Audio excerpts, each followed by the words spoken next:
कि ये केवल स्पोर्ट्स एंगल नहीं है, ये मेरे दोस्त जो है पूरी तरह से ये आप जिसको कह सकते हैं जियो पॉलिटिकल एंगल है, इसलिए इस पर ध्यान देना जरूरी है। और ये जो कश्मीर प्रीमियम लीग ने नाम रखा है, ये नाम पर भी मुझे आपत्ति है, ये नाम भी चुराया हुआ है, क्योंकि ओरिजिनल जो कश्मीर प्रीमियम लीग है उसका लोकार्पण जो किया था चिनार कॉप्स, जो इंडियन आर्मी की कॉप्स है, उन्होंने किया था, और वो दिल्ली पब्लिक स्कूल श्रीनगर में किया था उसका उद्घाटन प्रीमियम लीग का। और अभी जहां तक मुझे याद है, if I am not wrong, आज दूसरे सेशन का तीसरा दिन चल रहा है उसका। तो पहली बात तो ये जो नाम है ये इंडियन नेम है जिसका पाकिस्तान दुरुपयोग कर रहा है कश्मीर प्रीमियम लीग रखकर, और ये केवल नाम इसलिए कर रहा है वो क्योंकि उसको वो चाहता है कहीं ना कहीं एक रेटरिक की तरह, एक इंस्ट्रूमेंट की तरह इसका उपयोग करे जियो पॉलिटिक्स में। उसके पीछे बहुत सारे कारण हैं। देखिए, सबसे बड़ा कारण तो ये है कि जब से हमने संशोधन किया है आर्टिकल 370 में, पाकिस्तान की बौखलाहट सबने देखी है, लेकिन उसके उपरांत भी ना केवल यूएन सिक्योरिटी काउंसिल में चाइना के अलावा कोई उसके साथ आया है, ना अंतरराष्ट्रीय बिरादरी उसका सपोर्ट कर रही है, ना इस्लामिक ममालिक उसका सपोर्ट कर रही है, ना ओवाईसी उसका सपोर्ट कर रहा है, और सऊदी अरब और यूनाइटेड अरब एमिरेट्स तो इस तरह से पूरी तरह से भारत के साथ ही खड़े हैं। तो वो एक बौखलाहट है। तो कहीं ना कहीं जो कश्मीर वाला मुद्दा है उसको जिंदा रखने का एक, जिसको बोलते हैं कुत्सित प्रयास, वो कुत्सित प्रयास के अथवा ये कुछ भी नहीं है, इसका सही नाम तो होना चाहिए केपीएल नहीं होना चाहिए, इसको होना चाहिए पीओके केपीएल, जो असली नाम में चाहता हूं कि इसका हो पीओके केपीएल होना चाहिए। और दूसरा इस पे एक और जियो पॉलिटिकल एंगल है। देखिए, हर चीज को जब भी आप देखें ना, जिस नजरिए से कोई जियो पॉलिटिकल चीज हो रही है, तो उस इंस्ट्रूमेंट को आप टाइमिंग में फिट कीजिए। और इसका जो टाइमिंग है वो कौन सा आ रहा है, जब यूनाइटेड नेशन सिक्योरिटी काउंसिल की अध्यक्षता भारत के पास आ रही है। अब जब यूएनएससी की सिक्योरिटी काउंसिल की जो अध्यक्षता भारत के पास आ रही है, तो अध्यक्ष के पास बहुत सारे मुद्दों को प्लेटफॉर्म पे लाने के अधिकार होते हैं। तो डेफिनेटली भारत दाऊद इब्राहिम का मुद्दा भी लाएगा, जो इन्फिल्ट्रेशन होता है जो हमारे कश्मीर में पाकिस्तान की तरफ से, उसको भी लाया जाएगा, आतंकवाद के ऊपर सख्ती से बात की जाएगी। तो इन सब चीजों को मद्देनजर भी ये केपीएल का प्रपंच रचा जा रहा है। और जिसमें आप कह रहे थे ना इनिशियली कि Herschelle Gibbs, if I am not wrong, हाँ if I am not wrong, he is the same person जिसके ऊपर मैच फिक्सिंग के भी आक्षेप लगे हैं। ये एक बूढ़ा खिलाड़ी है, रिटायर्ड खिलाड़ी है, और मुझे जो इनकी वाणी से लग रहा है कि ये कहीं ना कहीं ये भी एक इंस्ट्रूमेंट की तरह यूज किया जा रहा है। इसके अंदर अगर जांच हो तो हो सकता है पैसे के भी लेन देन होंगे। और दूसरी बात ये है ना कि यदि ये वास्तव में एक स्पोर्टिंग इवेंट होता, तो भारत में तो स्पोर्ट्समैन स्पिरिट हमेशा रहती है। इसका सबसे बड़ा उदाहरण मैं आपको देता हूं कि पोलार्ड जो है वह पाकिस्तान सुपर लीग में भी खेले हैं और मुंबई इंडियंस में भी खेले हैं। हमने कोई इस तरह से रोक नहीं लगाई थी कि वहां पर खेल तो इधर नहीं आने देंगे, लेकिन इधर हम जरूर लगाएंगे क्योंकि ये जियो पॉलिटिकल टूल है, ना कि एक स्पोर्ट्स की इवेंट चल रहा है।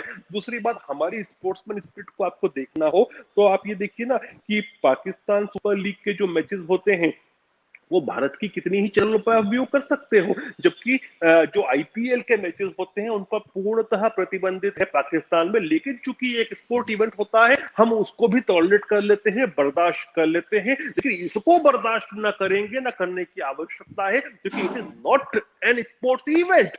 आप बूढ़े घोड़ों को, शाहिद अफरीदी जैसों को दौड़ाकर, हर्षल गिब्स को दौड़ाकर क्या रेस जीतने की कोशिश कर रहे हो? ये रेस नहीं चल रही है मेरे भाई, ये जियो पॉलिटिक्स है। और बिल्कुल ये इसका टाइम जो है वो फिक्स्ड है, क्योंकि अभी 5 अगस्त भी आने वाली है, फिर उसके बाद 15 अगस्त भी आने वाली है, इनकी 14 अगस्त भी आने वाली है, यूएन सिक्योरिटी काउंसिल की अध्यक्षता भारत के पास है। तो इन सब चीजों को टाइम फ्रेम में रखो, अपने आप आपको जियो पॉलिटिकल एंगल समझ में आ जाएगा। राइट तो ये एक कश्मीर प्रीमियर लीग के नाम से इन्होंने प्रीमियर लीग बनाया क्यों? इनको इनकी एक पाकिस्तान प्रीमियर लीग पहले ही चल रही थी। क्या ये कश्मीर को सेपरेट दिखाना चाह रहे हैं, या इंडिया को परेशान करना चाह रहे हैं, या एक इंटरनेशनल फोकस लाना चाह रहे हैं? क्या इनकी मंशा क्या है? देखिए, प्रोपोगंडा टूल है, और प्रोपोगंडा का उपयोग बहुत सी बार इसी प्रकार से किए जाते हैं। आप याद कीजिए हिटलर और मुसोलिनी, किस प्रकार से प्रोपेगेंडा टूल्स, जो बिल्कुल झूठे प्रोपेगेंडा टूल्स होते थे, उसका उपयोग करते थे। आप मीन कैंप उठाकर देखें तो जितनी उसमें ज्यूस के बारे में जो लिखा है कि किस तरह से ये कोई खूबसूरत जर्मन महिला होगी अच्छे परिवार की तो उसको वो आकर्षित करके उससे शादी करेंगे, ये बदबू भी मारते हैं और उनके फीचर्स भी बताए, जो होता नहीं है। तो ये सब प्रोपेगेंडा टूल्स होते हैं। तो ये कश्मीर में चूंकि इनको कुछ भी हासिल नहीं आ रहा, अभी आपने देखा यूएस के जो फॉरेन सेक्रेटरी थे वो भारत में आए, उन्होंने भी कुछ पाकिस्तान और हिंदुस्तान के बीच में दखल करने की बात नहीं की। ट्रम्प तो फिर भी करते थे मध्यस्थता की बात। ये जो अमेरिकी प्रशासन है वो तो बिल्कुल मध्यस्थता की बात नहीं करता, वो बोलता है कि दोनों अपने मुद्दों को निपटाएंगे, सोल्व करेंगे। तो जब ऐसी स्थिति परिस्थिति होती है तो कैसे भी एक दुनिया की नजरों को आकर्षित करने का कुछ प्रयास है, इसके अथवा कुछ भी नहीं है, और दुनिया की तरफ देखेगी भी नहीं। ओके वैसे तो धमकी दी है, ऐसा बोला जा रहा है पाकिस्तान की तरफ से कि इंडियन क्रिकेट बोर्ड ने सारे रिटायर्ड क्रिकेटर्स या दूसरे क्रिकेटर्स को धमकी दी है कि वो कश्मीर प्रीमियर लीग में खेलेंगे तो उनको इंडिया में किसी क्रिकेट रिलेटेड वर्क के लिए नहीं बुलाया जाएगा। धमकी कश्मीर में नहीं, एक मिनट रोहित भाई, इसमें धमकी की क्या बात है? तो हमको डिसाइड करना है ना कि हमको किसको खिलाना है और किसको नहीं खिलाना है। यदि कोई भी देश हमारे खिलाफ कोई प्रोपेगेंडा चल रहा है, कोई भी खिलाड़ी हमारे खिलाफ एक फॉरेन कंट्री में प्रोपेगेंडा चल रहा है, उसका हिस्सा बनता है, तो क्यों हम उसको हमारी भूमि पे खेलने देंगे? ये तो हमको सोचने वाला विषय, इसमें धमकी तो लेना है। हम धमकी तो इसको बोलते हैं कि तू खेलेगा तो तेरे को मार दिया जाएगा, ऐसा बोला है भारत ने क्या? ऐसा तो कुछ नहीं बोला है। या ये बोला है कि तेरी कुछ संपत्ति अगर भारत में है तो उसको हम फ्रीज कर लेंगे, ऐसा भी कुछ नहीं बोला है। भाई तुम अगर क्रिकेट वहां खेलते हो तो हम अपनी प्रीमियम लीग में नहीं खेलने देंगे मतलब।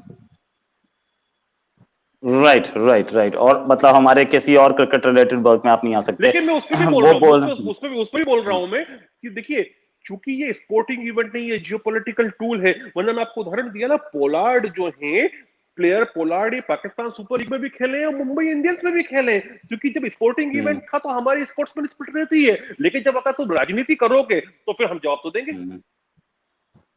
राइट वैसे तो कश्मीर प्रीमियर लीग और पाकिस्तान की खुद की जो पीएसएल है, इसमें ही आपस में झगड़ा शुरू हो गया। ये केपीएल जो है वो उसकी पाकिस्तान की अपनी प्रीमियर लीग के एडवर्टाइजमेंट्स खाने लगा है और कश्मीर के वो पाकिस्तान की अपनी प्रीमियर लीग भी उसके खिलाफ खड़ी हो गई है कि ये हमारी एडवर्टाइजमेंट और हमारी फ्रेंचाइजीज के जो फंड्स है वो खा रहा है। ये आपस में लड़ रहे हैं, इंडिया पे भी ब्लेम लगा रहे हैं। क्या ये आपको लग रहा है कि ये लोग एक प्रोपोगेंडा के लिए, क्योंकि ये कोई ऐसा बहुत बड़ा टूर्नामेंट नहीं है, 10-20 लाख की पॉपुलेशन है कश्मीर की, पाकिस्तानी साइड ऑफ कश्मीर की, उसमें कितना बड़ा टूर्नामेंट उसमें भी कुछ नहीं, उसमें जो पाक ऑक्यूपाइड कश्मीर है उसके जिलों के बीच का कंपटीशन है, इसके अलावा कुछ भी नहीं है।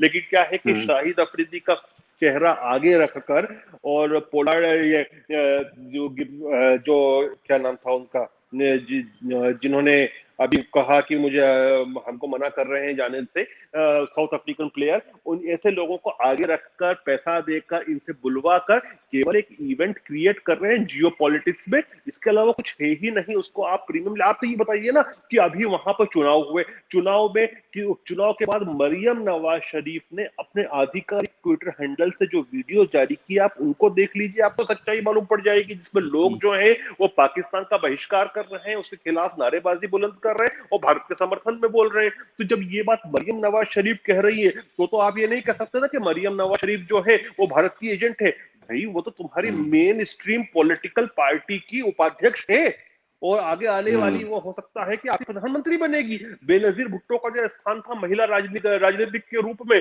आज के तारीख में किसका है? वो मरियम नवाज शरीफ का है। और शायद मुझे लगता है कि जितने भी पाकिस्तान की धरती पर भी पॉलिटिशियन बैठे हैं, क्योंकि नवाज शरीफ साहब तो अभी इंग्लैंड में बैठे हैं, जितने भी पाकिस्तान की धरती पे बैठे हैं, सबसे ज्यादा यदि कोई जन आकर्षण करती है, उनके रैलियों में भीड़ आती है, तो वो मरियम नवाज शरीफ है। जब मरियम नवाज शरीफ वो वीडियो भेज रही है तो फिर उसके अलावा बात क्या बचती है कि पाकिस्तान ऑक्यूपाइड कश्मीर के लोग कितने ज्यादा खिलाफ है पाकिस्तान है। मैं ये शब्द जानबूझ के बोल रहा हूँ, खिलाफ पाकिस्तान, क्योंकि निशान है पाकिस्तान और ये सब होते हैं, इसलिए मैं बोल रहा हूँ कि पाक अधिकृत कश्मीर, पाकिस्तान ऑक्यूपाइड कश्मीर के लोग खिलाफ है पाकिस्तान है, ये मरियम नवाज शरीफ के वीडियो से प्रूव हो रहा है। Right right right. और वहां पर आजादी फॉर पाक ऑक्यूपाइड कश्मीर, आजादी फॉर कश्मीर के नारे भी लग भाई रहे हैं। थोड़ा बात ये गंदी होगी बोलने में, सुन लो, लेकिन थोड़ा कई बार बोलने में आता है। बुड्ढे घोड़े दौड़ाकर आप रेस नहीं जीत सकते। आप हर्षल गिब्स और शाहिद अफरीदी जैसे बुड्ढे घोड़ों को दौड़ाओगे तो रेस नहीं जीत जाओगे। Right right right. और साथ में 20 लाख की पॉपुलेशन है एक एक एरिया की। 20 लाख का मतलब आप अगर पूर्वी दिल्ली यानी कि एक दिल्ली की 7 लोकसभा कॉन्स्टिट्यूएंसी में से एक कॉन्स्टिट्यूएंसी देखें तो उससे ज्यादा पॉपुलेशन बनती है दिल्ली की। आप उसके लिए प्रीमियर लीग करवा रहे हैं तो मतलब समझ में नहीं आ रही कहानी की क्या है। फिर भी चलिए मैं तो फिर एक भी बात ये और मतलब बताऊं, सोच मैं एक बात और बोलता हूँ, बलूचिस्तान प्रीमियम लीग क्यों नहीं करवा रहे? सिंधु देश यस प्रीमियम लीग क्यों नहीं करवा रहे? करवाओ ना, राइट। करवाओ। ये देखिए क्या है कि जब आप ऐसे काम करते हो ना तो फिर अंदर से ही विस्फोट होना शुरू होते हैं। मैं क्यों बोल रहा हूं? जैसे ब्रिटेन ने किया, ब्रिटेन ने स्कॉटिश इंडिपेंडेंस रेफरेंडम एक बार करवा लिया, अब उसके बाद वापस से वो लोग में काड़ी हो रही है जो कह रहे हैं कि वापस से करवाओ।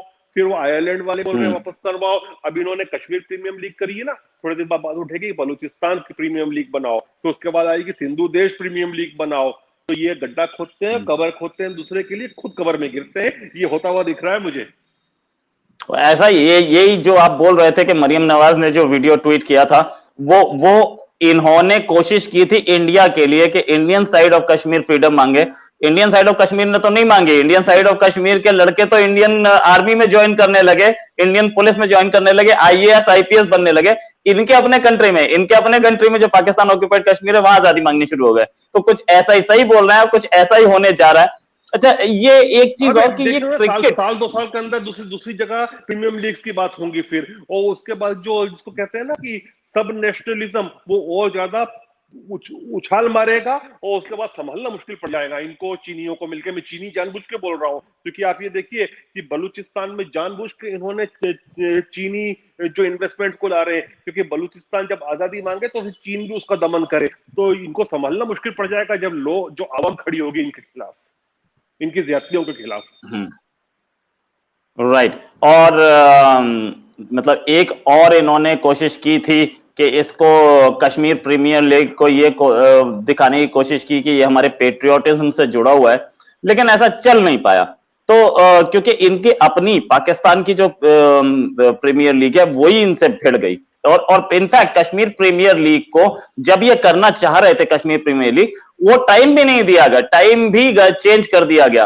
तो क्या कश्मीर के नाम पर ये सिर्फ पब्लिसिटी कर रहे हैं? और इनका 20 लाख के उसमें और कितने कितने स्टेडियम हैं वहां पर पाकिस्तान के कश्मीर में? स्टेडियम नहीं है, आपके जो खिलाड़ी हैं उनके रुकने के लिए होटल्स कम पड़ेंगे, सब कुछ होगा, लेकिन फिर भी इंटरनेशनल पब्लिसिटी लेने के लिए ये हर्षल गिब्स जो है, ये वाला केस जो है, इससे पब्लिसिटी जरूर उठा रहे हैं। नहीं, थोड़ी जांच हो जाएगी तो मालूम पड़ जाएगा कितना पैसा दिया है अश्विन को।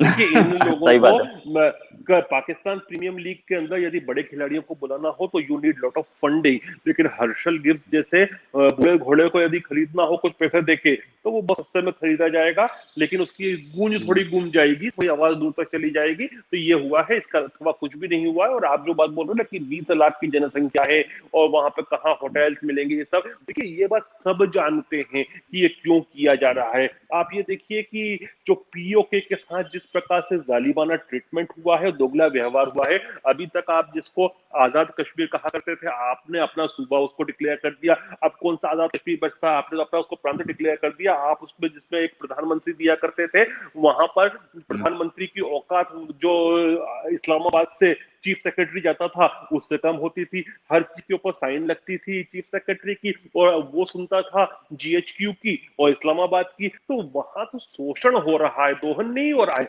वहां रिसोर्सेज का शोषण हो रहा है। और सबसे बड़ा रिसोर्स कौन सा शोषण हो रहा है पता है? पानी का। जिस दिन कश्मीरी ये ढंग से समझ गए, समझते होंगे कि हमको पानी की वजह से ये प्यार करते हो, किसी चीज के लिए प्यार नहीं करते, क्योंकि सारी नदियां जो हैं वो चाहे, देखिए हमारे कश्मीर से भी उनको कोई प्यार नहीं है, उसका शोषण करना चाहते हैं, नदियों का शोषण करना चाहते हैं पंजाब के लिए। जब लोग इस बात को समझ जाएगी आवाम ना, तो जूते मारेगी इनको। और इनके यदि कोई प्रीमियम लीग बनाना है तो चलो मैं इनको एक सलाह देता हूं, क्योंकि आपकी चैनल बहुत से लोग वहां पे भी देखते हैं पाकिस्तान में, आप पंजाब प्रीमियम लीग बना दे, वो चल जाएगी। राइट तो ये थे शेख क्योंकि पाकिस्तान मीन्स पंजाब, जो पाकिस्तानी साइड ऑफ पंजाब है वही है पाकिस्तान, बाकी तो सब जो है वो एक्स्ट्राज है यूज करने के लिए। राइट ये थे गुलरेज शेख साहब, जो कि इंटरनेशनल एक्सपर्ट हैं, इंटरनेशनल पॉलिसी एक्सपर्ट हैं और बीजेपी स्पोक्स पर्सन है। आपका बहुत बहुत शुक्रिया हमारे साथ ज्वाइन करने के लिए गुलरेज साहब। उम्मीद है कि आप एक और टॉपिक पे हमारे साथ दोबारा जुड़ेंगे। अभी के लिए नमस्कार, जय हिंद। जय हिंद।